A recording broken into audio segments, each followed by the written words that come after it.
And there should be no intimidation, no coercion, no threats, no anti-union propaganda. President Joe Biden just did what I said he would not do. So last week, I covered this story, Biden silent as Amazon busts union.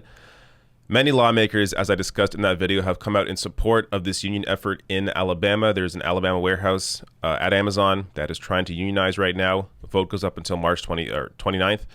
And I listed off many reasons why Joe Biden would remain silent, including the fact that Amazon executives gave the second most money to Joe Biden during the Democratic primary, the fact that Amazon gave up to $1 million to his inauguration, the fact that Amazon is currently in talks to help with the vaccine rollout, and also the fact that Obama's former press secretary, Jay Carney, is currently a senior vice president at Amazon.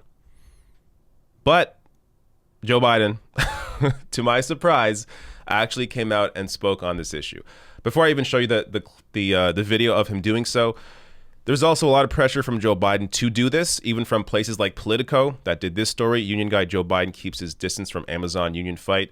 So, I mean, this is why it's important for outlets to cover these sorts of stories, because if it wasn't for pressure like this, Joe Biden would not have come out and said what you're going to see he said. So this is, I mean, also part of the reason why I do stories like this, not just because it's, I want to shit on Joe Biden, but because I want to, first of all, I want to inform you, educate you on what your lawmakers, your elected leaders are actually fighting for. But also, I hope to add to the chorus of voices that is putting pressure on these lawmakers to do the right thing. And in this case, Joe Biden actually felt the pressure, came out on Sunday and said this. I've long said America wasn't built by Wall Street. It was built by the middle class, and unions built the middle class. Unions put power in the hands of workers. They level the playing field. They give you a stronger voice for your health, your safety, higher wages, protections from racial discrimination and sexual harassment. Unions lift up workers, both union and non-union, and especially black and brown workers. I've made it clear when I was running that my administration's policy would be to support unions organizing and the right to collectively bargain. I'm keeping that promise. You should all remember, the National Labor Relations Act didn't just say that unions are allowed to exist. It said that we should encourage unions. So let me be really clear. It's not up to me to decide whether anyone should join a union. But let me be even more clear. It's not up to an employer to decide that either. The choice to join a union is up to the workers. Full stop. Full stop. Today and over the next few days and weeks, workers in Alabama and all across America are voting on whether to organize a union in their workplace. This is vitally important, a vitally important choice as America grapples with the deadly pandemic, the economic crisis, and the reckoning on race. What it reveals the deep disparities that still exist in our country. And there should be no intimidation, no coercion, no threats, no anti-union propaganda. No supervisors should confront employees about their union preferences. Every worker should have a free and fair choice to join a union. The law guarantees that choice. And it's your right, not that of an employer. It's your right. No employer can take that right away. So make your voice heard. God bless you all, and may God protect the workers and their families who are trying to figure out how to make it fairly. Thank you. Now, this may not seem like much, but this is actually the most pro-union statement from a sitting president in the modern era. Maybe that says more about presidents than it does about Joe Biden, but still, this is a step in the right direction, clearly. Now, you can also criticize this fairly and say, hey, he doesn't call out Amazon by name.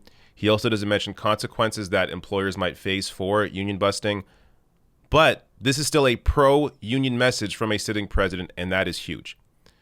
Now, it also doesn't just end when it comes to, this isn't just words. He is using the bully pulpit here to weigh in on an ongoing debate, which is part of what the president's job is. But it's not just words. As NPR writes here, Biden has also backed Democrats' plans for labor law reform in the far-reaching Protecting the Right to Organize Act, or the PRO Act. The proposal, which passed the House last year and which Democratic lawmakers hope to pursue again this year, would amend the country's decades-old labor laws to give workers more power to organize and to penalize companies who retaliate against those efforts, among several other significant changes. So it's not just words, it's also policy. Assuming, big assumption here, but assuming he does push to help get this through the Senate. Now, I want to show you, there's always these questions, unfortunately, from people who, well, I shouldn't say unfortunately, but a lot of people may not really realize how important unions are, even if you're not a part of one. But here is a clear graph that shows you the impact. Union membership and share of income going to the top 10%, 1917 to 2015. So you see here, as union membership decreases, the red line, you can see the share of income going to the top 10% increases, the blue line. This is a clear indication of the impact of unions and how it impacts all workers, not just unions. And by the way, this is from the Economic Policy Institute. I'll link to this below. You can read through more data here. They have a lot of graphs showcasing the impact of unions. But this is why it is so important to have elected leaders actually fight for unions, and not just through words, but also through policy. One last thing here. John Schwartz, who is a writer for the Intercept, says here, this from Biden isn't everything. It's just a bare minimum, but it's still much more than Obama would have done. When Scott Walker was crushing public unions in 2011, Obama's press secretary basically said Obama agreed with Walker. So just showing you how far Democrats, or the president here at least, has come on this issue. So again, credit where it's due. I thought for sure, because of all the ties that Biden has with Amazon, that he would not come out and weigh in on this fight. But he felt the pressure from mainstream press and others and actually delivered here. And just one last thing I want to mention. Republicans. So Republicans claim they are against big tech, and that, at least some of them claim, that they're on the side of blue-collar workers. If that's the case, then why haven't Republicans weighed in on this fight and supported this union effort? Now, most people, I think, watching this video already know the answer, because they lie. Republicans don't actually support unions, don't actually support blue-collar workers. But it's just worth mentioning how much further Biden is, or how much more pro-worker Biden is on this issue compared to Republicans who pretend to be against big tech, pretend to be on the side of blue-collar workers, and clearly are not, and are nowhere to be found on this issue.